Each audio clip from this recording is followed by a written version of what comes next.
बिस्मिल्लाहिर्रहमानिर्रहीम अस्सलाम वालेकुम। Myself Khizar Ahmed Usama MK preparation के प्लेटफॉर्म से आपसे मुखातिब हूँ। स्टूडेंट्स, जैसा कि आप जानते हैं, इससे पहले एमके प्रिपरेशन ने कंप्यूटर साइंस की जो बेसिक लेक्चर सीरीज़ है वो कंप्लीट कर रही है, जिसमें ग्रेड 6 से लेकर ग्रेड 8 तक अपने जो बुक्स थी कंप्यूटर साइंस की उसको बड़ी डिटेल से, बड़ी ज़बरदस्त तरीके से उसको एक्सप्लेन किया, उसको डिस्कस किया। उसके साथ साथ उसके जो प्रैक्टिस एमसीक्यूज थे वो भी अटेम्प्ट किए। अब आज से हम ग्रेड 9 की जो पीआईटीबी की नई बुक है उसको डिस्कस करने जा रहे हैं, जो ना सिर्फ जॉब्स प्रिपरेशन के लिए कंप्यूटर साइंस से रिलेटेड जितनी भी जॉब्स हैं, चाहे वो हायर एजुकेशन कमीशन में आती हैं या स्कूल एजुकेशन डिपार्टमेंट में आती हैं, उनके लिए भी इंपॉर्टेंट है, बल्कि जो 9th क्लास के स्टूडेंट्स हैं उनके लिए भी ये बहुत ही फ़ायदेमंद सीरीज़ होगी। इसलिए अगर आपने कोई पेपर अटेम्प्ट करना है कंप्यूटर से रिलेटेड, कंप्यूटर की जॉब से रिलेटेड, या आप 9th क्लास के स्टूडेंट हैं या आप अपनी इंफॉर्मेशन को स्ट्रॉन्ग करना चाहते हैं, तो अभी इस चैनल को सब्सक्राइब करें, बेल आइकन पर क्लिक करें ताकि आपको इस सीरीज़ के तमाम लेक्चर्स बर वक्त मिल सकें। इसके अलावा अगर आप हमारा जो कंप्यूटर साइंस की ट्रेनिंग का या टीचिंग का जो सेशन है वो ज्वाइन करना चाहते हैं या उसके नोट्स हासिल करना चाहते हैं, तो डिस्क्रिप्शन में नंबर दिया गया है, आप उस पर कांटेक्ट करके इन चीज़ों को हासिल कर सकते हैं। तो स्टार्ट करते हैं आज का सेशन। इस सेशन में हम डिस्कस करेंगे सिस्टम्स और कंप्यूटर सिस्टम्स के बारे में, उसकी थेरीज के बारे में, उनकी टाइप्स क्या हैं, उसके कंपोनेंट्स क्या हैं, और जो डिज़ाइन है कंप्यूटर सिस्टम का वो क्या है, कंप्यूटर सिस्टम्स की या सिस्टम्स की कितनी टाइप्स होती हैं, उन सारी डिटेल्स को हम डिटेल्स इसमें डिस्कस करेंगे। सबसे पहले हम स्टार्ट लेते हैं थ्योरी ऑफ सिस्टम से।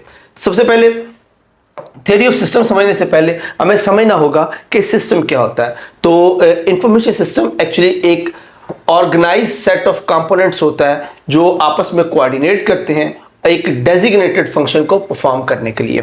कि कोई भी एक स्ट्रक्चर हो सकता है जिसके अंदर एक से ज़्यादा कंपोनेंट्स अटैच हैं, वो आपस में कोऑर्डिनेट करते हैं, वो एक ही प्लेटफॉर्म पर होते हैं और एक दूसरे के साथ एक स्पेसिफिक गोल को अचीव करने के लिए, एक स्पेसिफिक टास्क को हासिल करने के लिए, उसको कंप्लीट करने के लिए वर्कआउट करते हैं। और जितने भी कंपोनेंट्स एक सिस्टम में मौजूद होते हैं वो समहाउ किसी एक कैटेगरी में सिमिलर होते हैं, ताकि वो सभी इस तरह से कोऑर्डिनेटेड वर्क कर सकें कि वो एक सिंगल गोल अचीव कर सकें जिसके लिए उस सिस्टम को डिज़ाइन किया गया है। फॉर एग्जांपल, अगर आप एक कार ले लें, एक गाड़ी ले लें, एक गाड़ी भी एक सिस्टम की तरह होती है। इसमें आप देखिए कि छोटे छोटे बहुत सारे कंपोनेंट्स और छोटे छोटे सिस्टम्स होते हैं, जैसा कि ब्रेक सिस्टम अलग से होता है, उसका इंजन जो है वो अलग होता है, इलेक्ट्रिकल सिस्टम अलग से होता है, उसके अलावा और बेसिक बहुत सारे कंपोनेंट्स छोटे छोटे होते हैं और वो सभी अपनी परफॉर्मेंस को कोऑर्डिनेट करते हैं बाकी कंपोनेंट्स के साथ। एज ए रिजल्ट जो गाड़ी है जिस मकसद के लिए वो बनाई गई है ट्रैवल करने के लिए, वो उस स्पेसिफिक गोल को उस स्पेसिफिक टारगेट को अचीव कर लेती है। तो छोटे छोटे सिस्टम्स, उनके जो रिजल्ट्स हैं वो कोऑर्डिनेट होते हैं एक बड़े सिस्टम के गोल को अचीव करने के लिए। अब सिस्टम थ्योरी क्या, थ्योरी ऑफ सिस्टम क्या होती है? थ्योरी ऑफ सिस्टम ये एक ब्रांच ऑफ साइंस है that deal with the complicated structures in living organisms that relate the human with society and the science is known as system theory. System theory branch है science की जो living organism हो या non living organism हो, उसके अंदर जो systems होते हैं उनको एक्सप्लेन करती है, उनको बताती है कि वो किस तरह से सिस्टम्स या सब सिस्टम ऑपरेट कैसे करते हैं, वो आपस में इंटीग्रेटेड कैसे हैं और वो कैसे ग्रो करते हैं और वो टाइम के साथ साथ खुद को कैसे चेंज करते हैं। ये सिस्टम जो है ये एग्जिस्ट या तो ऑलरेडी एग्जिस्टेड होते हैं नेचर के अंदर और नेचर के रूल्स के अंदर ये गवर्न हो रहे होते हैं, या जो इंसान है वो उसको ऑपरेट करवाते हैं। ये सिस्टम सिंपल सिस्टम से लेकर कॉम्प्लिकेटेड, सिंपल सिस्टम जैसे कोई थर्मोस्टेट है उससे लेकर कॉम्प्लिकेटेड सिस्टम जैसे यूनिवर्स ऑपरेट हो रही है, इन तक होते हैं। और डिफरेंट जो फंक्शंस हैं मिनिमम से लेके एक बहुत ही कॉम्प्लेक्स फंक्शंस तक जो है वो परफॉर्म करते हैं।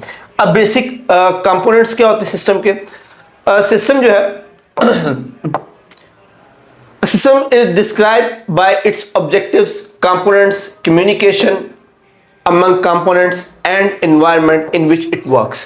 तो अगर हम सिस्टम्स की बात करें तो ये अपने ऑब्जेक्टिव्स की वजह से डिस्क्राइब होता है, फिर उसके जो कंपोनेंट्स हैं, फिर उनके दरमियान जो कम्युनिकेशन है और उनका एनवायरनमेंट, ये वो चीज़ें हैं जो सिस्टम को डिफाइन करते हैं। क्योंकि जब भी कोई भी सिस्टम डेवलप होता है या डेवलप करवाया जाता है तो स्पेसिफिकली वो किसी न किसी ऑब्जेक्टिव के अंडर उसको डिज़ाइन किया जाता है, या वो कोई ना कोई ऑब्जेक्टिव हासिल करने के लिए एग्जिस्ट कर रहा होता है। और उस ऑब्जेक्टिव को अचीव करने के लिए उसमें बहुत सारे कंपोनेंट्स शामिल होते हैं, और वो कंपोनेंट्स आपस में कम्युनिकेट करते हुए एक एनवायरनमेंट में काम करके उस कॉमन गोल को अचीव करते हैं जिसके लिए वो डिज़ाइन किए गए हैं। अब what is the objective? Objective क्या है? ऑब्जेक्टिव एक पर्पस या गोल होता है जो हम फिलफिल करवाना चाह रहे हैं। उस सिस्टम को फिलफिल करवाने के लिए जो उस सिस्टम को डेवलप किया, जैसे आगे हमने बात की है कि एक गाड़ी किस मकसद के लिए बनाई जाती है, वो ट्रैवल करने के लिए बनाई जा रही है। तो हम उससे क्या रिक्वायर कर रहे हैं, हम किस ऑब्जेक्टिव को फिलफिल करवाना चाह रहे हैं, वो उस सिस्टम का ऑब्जेक्टिव होगा। बेसिकली सिस्टम ऑब्जेक्टिव्स जो हैं वो 3 तरह के होते हैं। First one is information processing. हम जो सिस्टम डेवलप कर रहे हैं उनका काम क्या है? वो डाटा या इंफॉर्मेशन को कलेक्ट करें, उनको स्टोर करें, उनको प्रोसेस करें और उसकी डिस्ट्रीब्यूट करें जहां पर हम उसको करना चाह रहे हैं। तो ये इस तरह की जो ऑब्जेक्टिव्स हैं वो इंफॉर्मेशन प्रोसेसिंग ऑब्जेक्टिव्स कहलाते हैं। जैसा कि एक कंप्यूटर सिस्टम डाटा को मीनिंगफुली आउटपुट में प्रोड्यूस करे, जैसा कि ह्यूमन ब्रेन जो है वो डाटा या इंफॉर्मेशन को रिसीव करता है, उसको प्रोसेस करके स्टोर भी करता है और आगे उसके हिसाब से आउटपुट भी देता है। सेकंड टाइप है सपोर्टिंग अदर सिस्टम्स। इस तरह के जो सिस्टम ऑब्जेक्टिव्स होते हैं वो एक्चुअली प्लेटफॉर्म प्रोवाइड करते हैं या इंफ्रास्ट्रक्चर प्रोवाइड करते हैं ताकि दूसरे सिस्टम काम कर सकें। जैसा कि मोबाइल फोन है, मोबाइल फोन एक्चुअली ऐसा सिस्टम है जो दूसरे प्लेटफॉर्म, दूसरी जो एप्स हैं, जैसे सोशल मीडिया की एप्स हैं या दूसरी जो वर्किंग एप्स हैं, उनके लिए प्लेटफॉर्म प्रोवाइड करता है। तो इस तरह के जो गोल्स होते हैं उनको सपोर्टिंग अदर सिस्टम्स गोल्स कहा जाता है। थर्ड टाइप जो है इसकी, that is achieving goals, achieving specific goals. इसके लिए completing task a process, specifically कोई एक टास्क या एक प्रोसेस उसको असाइन किया जाता है, उसको हासिल करने के लिए उस ही एक टास्क के लिए उसको डिजाइन किया जाता है। इस तरह के जो हमारे गोल्स होते हैं उनको हम स्पेसिफिक गोल्स कहते हैं।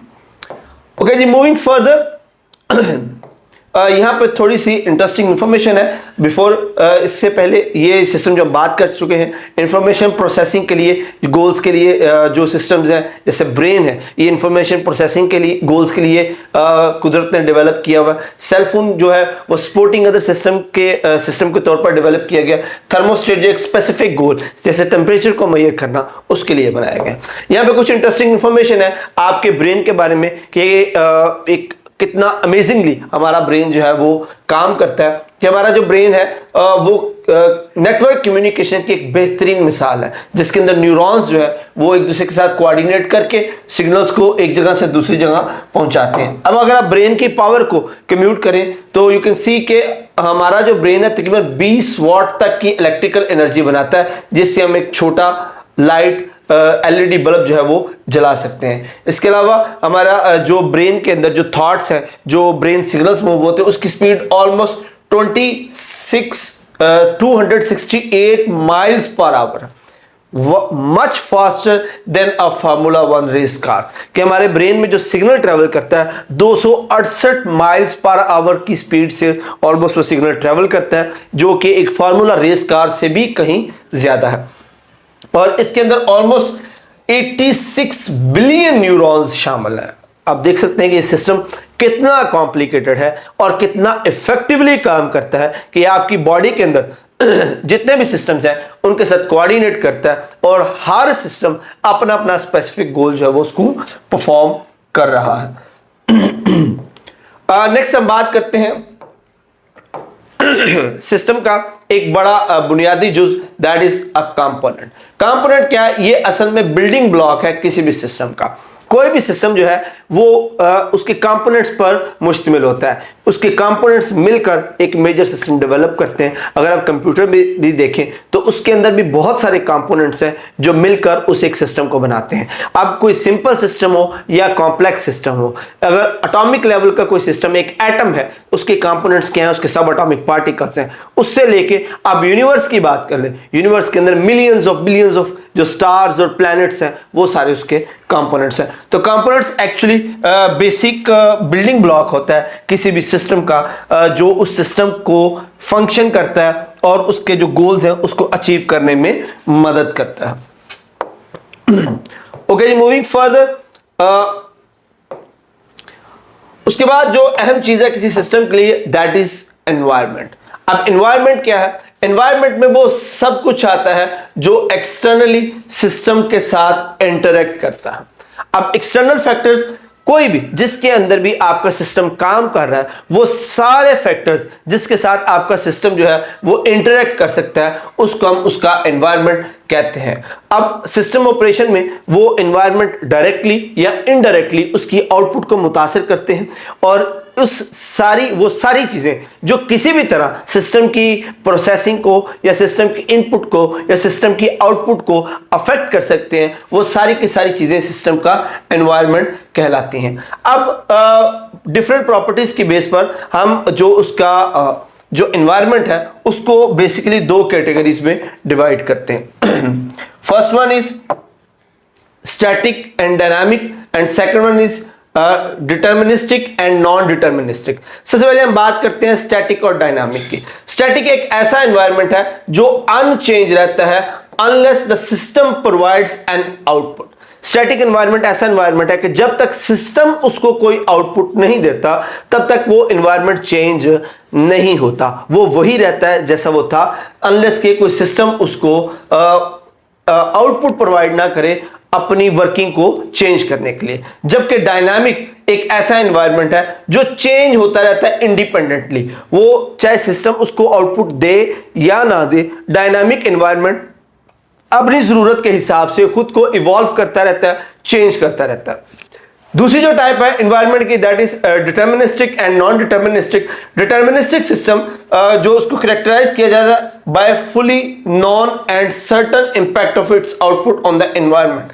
कि डिटर्मिनिस्टिक जो सिस्टम है वो उसके आउटपुट उस आउटपुट की बेस पे किया जाता है जिसका इंपैक्ट होता है उसके एनवायरनमेंट पे, जिसका आउटपुट उसके एनवायरनमेंट को अफेक्ट कर सके, वो डिटर्मिनिस्टिक एनवायरनमेंट कहलाता है। उसके बाद नॉन डिटर्मिनिस्टिक है, ये सिस्टम की आउटपुट उसके एनवायरनमेंट को अफेक्ट नहीं करती, उसको नॉन डिटर्मिनिस्टिक सिस्टम कहते हैं।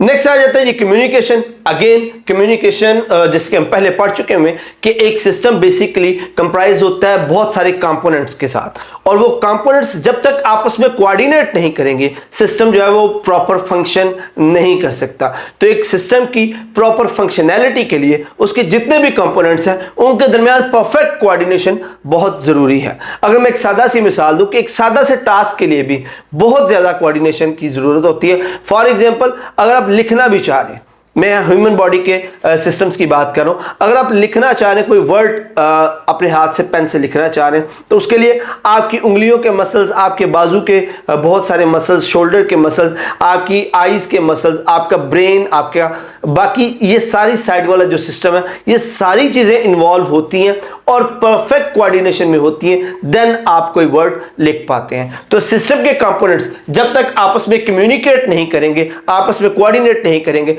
तब तक सिस्टम जो है वो परफॉर्म नहीं कर पाएगा। अब जिस तरह सिस्टम के कंपोनेंट्स आपस में इंटरेक्ट करते हैं, इस तरह सिस्टम की इंटरेक्शन उसके एनवायरनमेंट के साथ भी होती है, और उसके एनवायरनमेंट की इंटरेक्शन भी सिस्टम की इनपुट या आउटपुट को मुतासर कर सकती है। फॉर एग्जाम्पल एनिमल्स जो इंटरेक्ट करते हैं प्लांट के साथ अपनी फूड के लिए, एनिमल्स के साथ इंटरेक्ट करते हैं अपनी खुराक के लिए, जैसे बायोलॉजिकल सिस्टम्स में होता है। इसके अलावा जो कंप्यूटर्स हैं इनका एनवायरनमेंट, इलेक्ट्रिसिटी जो ये यूज करते हैं ये इनका एनवायरनमेंट है। अगर इलेक्ट्रिसिटी फेलियर आता है तो वो प्रॉपर तरीके से परफॉर्म नहीं कर पाएगा। ओके जी, आगे मूव करते हैं। अब हम बात करते हैं सिस्टम्स की टाइप्स के ऊपर। अब सिस्टम को बेसिकली दो कैटेगरीज में डिवाइड किया जाता है, एक नेचुरल और दूसरे आर्टिफिशियल सिस्टम्स। अब इन के दरमियान जो डिफरेंसेस और सिमिलरिटीज है वो उन सिस्टम्स की थ्योरीज पर डिपेंड करती हैं कि वो सिस्टम आगे किस तरह के गोल्स या किन असूलों के तहत चल रहे होते हैं, ऑपरेट हो रहे होते हैं, उन पर डिपेंड करता है कि हम उनको नेचुरल सिस्टम डिक्लेयर करते हैं या आर्टिफिशियल जो सिस्टम है वो डिक्लेयर करते हैं। नेचुरल सिस्टम्स वो सिस्टम्स होते हैं जो नेचुरली बने हैं, नेचुरली वजूद में आए हैं और नेचर ही उनको ऑपरेट करवा रही है बिना किसी इंसानी इंटरवेंशन के। कुदरत ऐसे सिस्टम्स बनाती है, उनको डेवलप कराती है और कुदरत ही उनको इवॉल्व करवाती है और वो नेचुरल लॉज के अंडर जो है वो गवर्न हो रहे होते हैं। जबकि जो आर्टिफिशियल सिस्टम है ये इंसान बनाते हैं किसी स्पेसिफिक नीड को या पर्पस को पूरा करने के लिए। तो natural systems by nature develop होते हैं और जो आर्टिफिशियल सिस्टम्स है ये इंसान बनाते हैं। फॉर एग्जांपल जो हमारी गैलेक्सी है ये एक बड़ा स्ट्रांग और बड़ा नेचुरल सिस्टम है जिसको कुदरत ने बनाया है और ये नेचुरल लॉज के ऊपर जो है वो ऑपरेट हो रहा है। जबकि जो एक स्क्रू गेज है ये एक आर्टिफिशियल सिस्टम है जिसको हमने एक स्पेसिफिक नीड मेजरमेंट्स के लिए बनाया है। इनको हम आर्टिफिशियल सिस्टम कहते हैं। अब नेचुरल सिस्टम्स की अगर बात करें, जैसे मैं पहले बता चुका हूं कि नेचुरल सिस्टम्स ऐसे सिस्टम्स हैं जो बाय नेचर वजूद में आते हैं और नेचर ही इनको गवर्न करती है और ये नेचर के लॉज के अंडर ही चलते हैं। अब आगे कुछ नेचुरल सिस्टम्स की टाइप्स यहां पर दी गई हैं जिनको हम जरा डिटेल से देखते हैं। उनमें पहला है जी physical system. As the name suggest physical system जो है वो फिजिकल कंपोनेंट से बने होते हैं और ये गवर्न होते हैं by the law of physics. इनके अंदर बहुत सारी चीजें, कोई सब एटॉमिक लेवल पार्टिकल से लेके atoms, planets, stars, galaxies, Cosmos, मतलब छोटी से छोटी चीज से लेकर बड़ी से बड़ी वो चीजें शामिल हैं जिनके अंदर फिजिकल कंपोनेंट्स मौजूद हों और फिजिक्स के लॉज जो है वो उसको ऑपरेट करवाते हैं। अब चाहे वो हाइड्रोजन टू हाइड्रोजन एक छोटे से बॉन्ड की इंटरेक्शन हो या दो प्लैनेट्स के दरमियान जो ग्रेविटेशनल पुल है उनकी जो इंटरेक्शन हो, ये जो सिस्टम्स हैं जिनके अंदर फिजिकली जो कंपोनेंट्स इन्वॉल्व हो उनको हम फिजिकल सिस्टम कहते हैं। देन आ जाते हैं हमारे पास केमिकल सिस्टम। केमिकल सिस्टम्स के अंदर ऐसे सब्सटेंसेस हैं और उनकी इंटरेक्शंस, उनकी ट्रांसफॉर्मेशंस और उनके रिएक्शंस को डिस्कस किया जाता है। यानी वो सिस्टम जिनमें सब्सटेंस आपस में इंटरेक्ट करते हैं, रिएक्ट करते हैं, ट्रांसफॉर्म करते हैं, इनको हम केमिकल सिस्टम्स कहते हैं और ये गवर्न किए जाते हैं by the law of chemistry. Chemistry के जो लॉज हैं वो एक्सप्लेन करते हैं इस तरह के सिस्टम को। केमिकल सिस्टम जो है इसके अंदर फिजिकल सिस्टम जो है वो इमर्ज हो सकते हैं, जैसे एटम और मॉलिक्यूल्स का इंटरेक्शन। तो अब केमिकल सिस्टम्स फिजिकल सिस्टम्स के साथ कोऑर्डिनेट कर रहे हैं इन फिनोमेनास को एक्सप्लेन करने के लिए। तीसरी जो इसकी टाइप है that is biological system. Biological system क्या है? ये लिविंग ऑर्गेनिजम्स पर और उनकी इंटरेक्शंस पर मुश्तमिल होते हैं। बायोलॉजिकल सिस्टम में सारे बायोलॉजिकल एलिमेंट्स होते हैं, बायोलॉजिकल कंपोनेंट्स होते हैं, जिंदा चीजें होती हैं और उनकी इंटरेक्शंस के बारे में जो डिस्कशन है वो शामिल है। और ये बायोलॉजिकल प्रोसेसेस जैसा कि ग्रोथ, रिप्रोडक्शन और मेटाबॉलिज्म जैसे जो लॉज हैं उनके अंडर काम करते हैं और ये केमिकल सिस्टम के साथ भी मर्ज हो जाते हैं कई जगह पर। जैसे फूड डाइजेशन का प्रोसेस है, उसमें बॉन्ड्स टूटने के बाद किस तरह एनर्जी रिलीज होती है, तो वो चीजें, इस तरह की कुछ चीजें जो है वो केमिकल सिस्टम से गवर्न होती हैं। नेक्स्ट हमारे पास जो चौथी इसकी किस्म है that is psychological system. Psychological system में क्या शामिल है? माइंड और बिहेवियर। ये वो चीजें हैं जो साइकोलॉजिकल सिस्टम के अंडर आती हैं और इसके अंदर हमारी थॉट्स, इमोशंस और मेंटल प्रोसेसेस और ये जो साइकोलॉजी के रूल्स हैं उनके अंडर गवर्न होता है और उन तमाम प्रोसेसेस को इसके अंदर डिस्कस किया जाता है जो किसी भी तरह हमारे बिहेवियर या हमारे ब्रेन के साथ एसोसिएट होते हैं और इस तरह के सिस्टम्स को साइकोलॉजिकल सिस्टम कहा जाता है। तो ये थे कुछ नेचुरल सिस्टम्स की टाइप्स। अब हम बात करते हैं आर्टिफिशियल सिस्टम्स की। आर्टिफिशियल सिस्टम क्या होते हैं? इनको बनाया जाता है या डेवलप किया जाता है लोगों की तरफ से, किस लिए? ताकि वो फुलफिल कर सके कोई सर्टेन फंक्शन या एड्रेस कर सकें किसी सर्टन इशू को। यानी कि लोग किसी सर्टन इशू को सॉल्व करने के लिए, किसी सर्टन प्रॉब्लम का हल ढूंढने के लिए, कोई स्पेसिफिक टास्क कंप्लीट करने के लिए, कोई स्पेसिफिक गोल अचीव करने के लिए इन सिस्टम्स को डेवलप किया जाता है। ये छोटे भी हो सकते हैं जैसा कि पहिया, और यूनाइटेड नेशन जैसे कॉम्प्लिकेटेड और बड़े सिस्टम भी हो सकते हैं। डिपेंड करता है कि इनको किस मकसद के लिए बनाया जाता है, और ये अपने मकसद के तहत ही खुद को एक्सप्लेन करते हैं। जिस मकसद के लिए बनाया जाता है, इनकी कॉम्प्लेक्सिटी, इनकी ग्रोथ या इनकी एवोल्यूशन या इनकी क्रिएशन डिपेंड करती है कि किस पर्पस के तहत उनको बनाया जा रहा है। अब आगे आर्टिफिशियल सिस्टम की कुछ टाइप्स हैं, हम उनको डिस्कस कर लेते हैं। उनमें सबसे पहले आ जाता है जी हमारे पास जो पहली टाइप है, that is a knowledge system. Knowledge system क्या है? ये बड़ा ही यूनिक है क्योंकि ये डेवलप किया जाता है to capture, process, facilitate, store, retrieve and manage information. यानी कि नॉलेज सिस्टम इंफॉर्मेशन को रिट्रीव करने के लिए, उसको प्रोसेस करने के लिए, उसको स्टोर, स्प्रेड करने के लिए, इन सारी चीजों के लिए, यानी कि ये सिर्फ नॉलेज इंफॉर्मेशन को मैनेज करता है, उसको प्रोसेस करता है, या उसको किसी भी तरह से डील करने के लिए जो सिस्टम डिजाइन किए जाते हैं उनको नॉलेज सिस्टम कहा जाता है। ये अमूमन फैसिलिटेट करते हैं जो हमारे नॉलेज रिसोर्सेज हैं उनको मैनेज या इफेक्टिवली उनको यूज करने के लिए। अब हमारे जो नॉलेज सिस्टम्स हैं उनकी भी आगे बहुत सारी टाइप्स हैं। उनमें सबसे पहले हम बात कर लेते हैं मैथमेटिक्स की। मैथमेटिक्स क्या? अब हम बात कर रहे हैं नॉलेज सिस्टम की। नॉलेज सिस्टम में की टाइप एक मैथमेटिक्स है। मैथमेटिक्स ऐसा फील्ड ऑफ नॉलेज है जिसके अंदर हम फोकस करते हैं उन प्रॉब्लम्स को जो नंबर से कंसर्न्ड है, उनकी अमाउंट्स, उनकी फॉर्म्स, स्ट्रक्चर्स और उनके पैटर्न्स को हम इसके अंदर डिस्कस करते हैं। इस तरह के सिस्टम्स को हम मैथमेटिक्स सिस्टम्स कहते हैं और ये गवर्न होते हैं अंडर आर्टिफिशियल सिस्टम्स के। उसके बाद आ जाता है जी लॉजिक। लॉजिक एक थ्योरेटिकल मॉडल है जो कंसिस्ट करता है ऐसे कॉन्सेप्ट और स्ट्रेटजीज को जो आइडेंटिफाई करती हैं रैशनल थिंकिंग को। यानी कि लॉजिकल जो हमारे पास प्रॉब्लम्स हैं उनके सॉल्यूशन के लिए या उनके डिस्कशन के लिए जो सिस्टम डेवलप किया जाता है उसको हम लॉजिक सिस्टम कहते हैं। उसके बाद आ जाते हैं जी डेटाबेस। डेटाबेस कुछ सॉफ्टवेयर्स हैं जो डाटा को मैनेज करते हैं, पर्टिकुलरली उनको उनके इजी रिट्रीवल के लिए, उनके इजी प्रोसेसिंग के लिए, उनकी इजी मैनेजमेंट या स्टोरिंग के लिए। देन हमारे पास आ जाता है जी इंफॉर्मेशन मैनेजमेंट सिस्टम्स। ये स्पेसिफिक एप्लीकेशंस के लिए बनाए जाते हैं। फॉर एग्जांपल किसी इंस्टीट्यूशन के लिए या किसी कंपनी के लिए उनकी इंफॉर्मेशन को स्टोर या मैनेज करने के लिए। उसके बाद हमारे पास आ जाती जो सेकेंड टाइप है आर्टिफिशियल सिस्टम की, वो है इंजीनियरिंग सिस्टम्स। अब इंजीनियरिंग सिस्टम्स क्या है?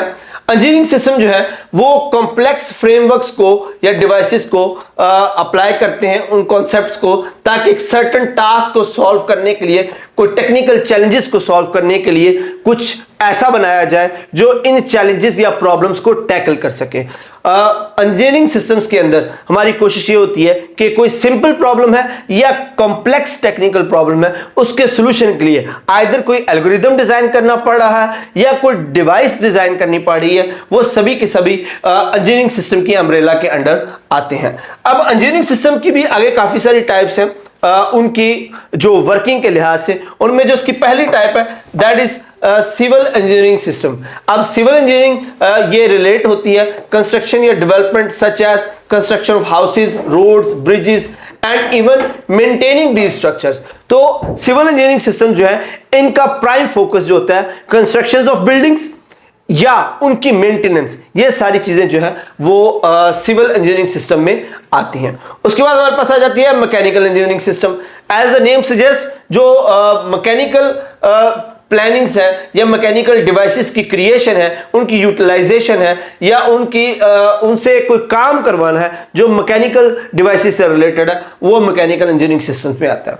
उसके बाद केमिकल इंजीनियरिंग सिस्टम है जो फोकस करता है रॉ मटेरियल्स को यूजफुल प्रोडक्ट्स में कन्वर्ट करना थ्रू अ केमिकल प्रोसेस, या इंटरनल मॉलिक्यूलर जो इंटरेक्शंस हैं उनको एक्सप्लेन किया जाता है केमिकल इंजीनियरिंग सिस्टम्स में। क्या आपके पास रॉ मटेरियल है, उसको आप थ्रू सर्टेन प्रोसेस या किसी केमिकल रिएक्शन के थ्रू कोई यूजफुल प्रोडक्ट में कन्वर्ट करते हैं, या इंटरनल मॉलिक्यूलर जो स्ट्रक्चर्स हैं उनकी डिस्कशन होती है, वो सारे के सारी केमिकल इंजीनियरिंग सिस्टम में आती है। उसके बाद आ जाता है जी इलेक्ट्रिकल इंजीनियरिंग सिस्टम। अब इसके अंदर स्टडी और एप्लीकेशन है किसकी, इलेक्ट्रिसिटी, इलेक्ट्रॉनिक्स और इलेक्ट्रोमैग्नेटिज्म की, ताकि इलेक्ट्रिकल सिस्टम्स को डेवलप किया जा सके। सर्टन एप्लीकेशंस के लिए कोई सर्टन इलेक्ट्रिकल रिलेटेड प्रॉब्लम्स हैं या सर्टन इलेक्ट्रिकल रिलेटेड को टास्क है, उनको कंप्लीट अकम्प्लिश करने के लिए जो सिस्टम डेवलप किए जाते हैं, that are electrical engineering system. Next हमारे पास सॉफ्टवेयर इंजीनियरिंग सिस्टम है। ये सिस्टम जो है वो प्रोसेस है जिसमें हम डिजाइन करते हैं, डेवलप करते हैं और मेंटेन करते हैं सॉफ्टवेयर्स को, किस लिए, टू परफॉर्म सर्टेन टास्क या एरेडिकेटिंग एरर्स को दूर करने के लिए, किसी स्पेसिफिक टास्क को परफॉर्म करने के लिए जो सॉफ्टवेयर डेवलप करने का या उसको मेंटेन करने का या उसको इवॉल्व करने का प्रोसेस है, वो सब के सब सॉफ्टवेयर इंजीनियरिंग सिस्टम में आते हैं। ओके जी, उसके बाद जो तीसरी टाइप है इसकी, that are social systems. Social systems क्या होते हैं?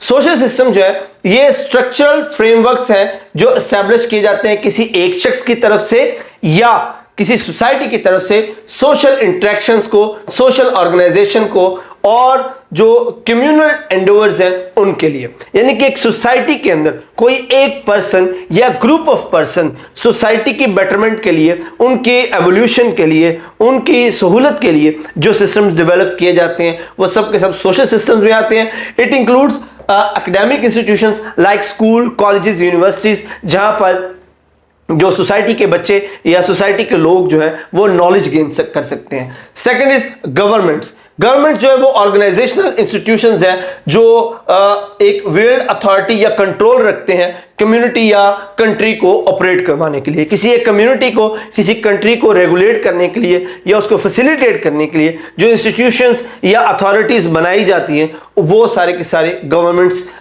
सोशल सिस्टम्स में आते हैं। उसके बाद ऑर्गेनाइजेशन है, ये ऐसी एंटिटीज है जो किसी स्पेसिफिक गोल को या स्पेसिफिक टास्क को अचीव करने के लिए बनाई जाती हैं। फॉर एग्जांपल कोई पोलियो सोसाइटी है तो उसका स्पेसिफिक गोल क्या होगा, to eradicate the polio from a certain area.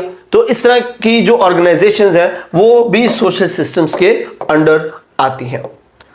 यहाँ पे कुछ एग्जांपल्स दिखाई गई हैं, लाइक मैथमेटिक्स जो है वो नॉलेज सिस्टम की एक एग्जांपल है। अटक ब्रिज जो है ये इंजीनियरिंग सिस्टम और उसके अंदर भी सिविल कंस्ट्रक्शन का जो सिस्टम है उसके अंडर आती है। पंजाब यूनिवर्सिटी एक सोशल सिस्टम की मिसाल है। ओके जी, उसके बाद आ जाता है सिस्टम एंड साइंस। यहां से एक जो नई साइंस की एक ब्रांच है हम उसको डिस्कस करने की कोशिश करेंगे। इसके अंदर हम सिस्टम्स को स्टडी करने की कोशिश करते हैं सिस्टमैटिक वे में, उनकी अंडरस्टैंडिंग को वैलिडेट करने के लिए। सिस्टम और साइंस ये दो डिफरेंट चीजें।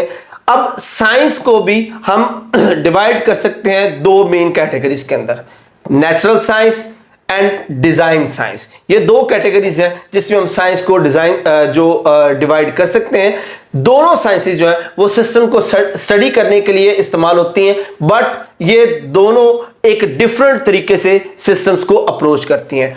जो नेचुरल साइंस है उसके जो साइंटिस्ट हैं वो एग्जिस्टिंग नेचुरल सिस्टम्स को अंडरस्टैंड करने के लिए स्टडी करते हैं, जबकि जो डिजाइन साइंस के साइंटिस्ट हैं वो नए सिस्टम्स को क्रिएट करते हैं। ये बेसिक डिफरेंस है नेचुरल साइंस और डिजाइन साइंस के अंदर। नेचुरल साइंस के जो साइंटिस्ट हैं उनकी कोशिश ये होती है कि ऑलरेडी नेचर में जो सिस्टम्स मौजूद हैं, जो गवर्न हो रहे हैं, उनके पीछे की जो रूल्स हैं, रेगुलेशंस हैं, प्रिंसिपल्स हैं, उनको समझा जाए। बट जो डिजाइन साइंस के साइंटिस्ट हैं उनकी अप्रोच होती है कि प्रॉब्लम्स के सॉल्यूशन के लिए सिस्टम्स को क्रिएट किया जाए। तो ये दो डिफरेंट अप्रोचेस हैं जो किसी भी क्वेश्चन या किसी भी प्रॉब्लम को सॉल्व करने के लिए इस्तेमाल किए जाते हैं। सबसे पहले हम बात करते हैं नेचुरल साइंस की।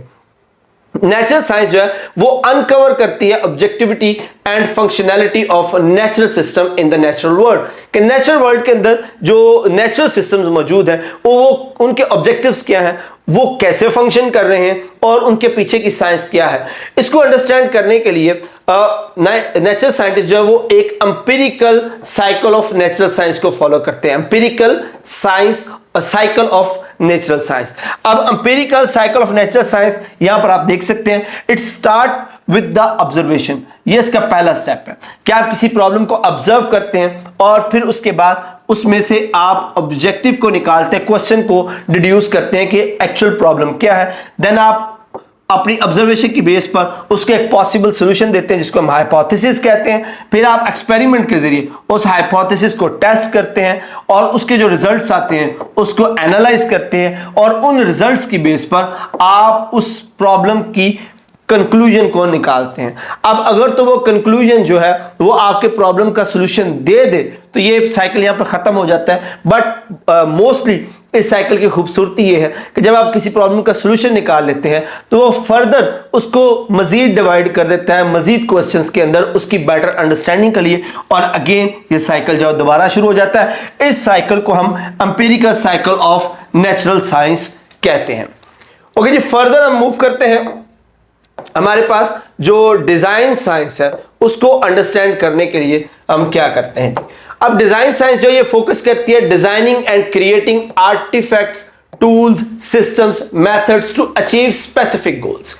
डिजाइन साइंस के जो साइंटिस्ट हैं उनकी कोशिश होती है कि जो स्पेसिफिक गोल्स या स्पेसिफिक प्रॉब्लम्स है उनको सॉल्व करने के लिए कोई स्पेसिफिक टूल्स या उसके कोई स्पेसिफिक मेथड या स्पेसिफिक एल्गोरिदम बनाया जाए जो उसको कंप्लीटली उस प्रॉब्लम को सॉल्व कर सके। इसके लिए जो डिजाइन साइंटिस्ट हैं वो फॉलो करते हैं रेगुलेटिव साइकिल को। रेगुलेटिव साइकिल ये आपके सामने है। रेगुलेटिव साइकिल क्या होता है, उसमें ये इसके अंदर जो पहला स्टेप है दैट इज प्रॉब्लम इन्वेस्टिगेशन और आइडेंटिफिकेशन। फिर आप उसका सॉल्यूशन डिजाइन करते हैं। अब सॉल्यूशन डिजाइन करने के बाद आप उस सॉल्यूशन को इंप्लीमेंट करवाते हैं। सॉल्यूशन इंप्लीमेंटेशन के बाद आप उस सॉल्यूशन को एवेल्युएट करते हैं कि either that solution solve your problem और नॉट। इस साइकिल को हम regulative cycle of design science कहते हैं।